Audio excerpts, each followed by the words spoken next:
Recent releases from the U.S. Justice Department have brought millions of additional documents related to Jeffrey Epstein into the public domain.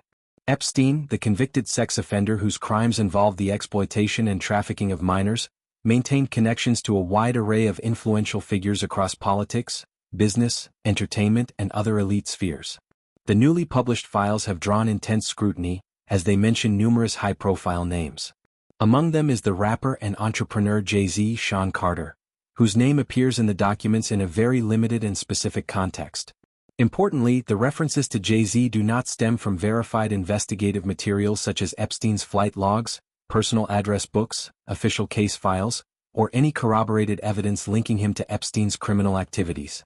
Instead, his name surfaces solely in FBI intake or crisis reports, essentially records of telephone tips submitted by members of the public to the FBI hotline back in 2019, shortly after Epstein's arrest and subsequent death. These hotline calls capture unfiltered allegations, recollections, or claims from callers, many of which were never substantiated, followed up on, or used in formal investigations. Law enforcement routinely logs such tips, but they remain preliminary and unverified unless further evidence emerges. Experts emphasize that inclusion in these reports does not equate to involvement, charges, or even a formal inquiry. In one particular intake report highlighted in the files, a caller described an alleged incident from around 1996. The individual claimed to have woken up in a situation involving both Harvey Weinstein and Shawn Carter, Jay-Z, after believing she had been drugged.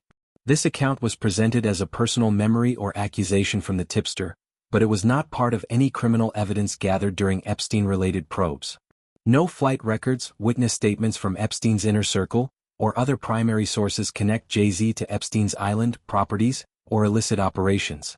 The mention is confined to this single, uncorroborated hotline complaint, making it clear that Jay-Z was not part of Epstein's circle in any documented or proven capacity.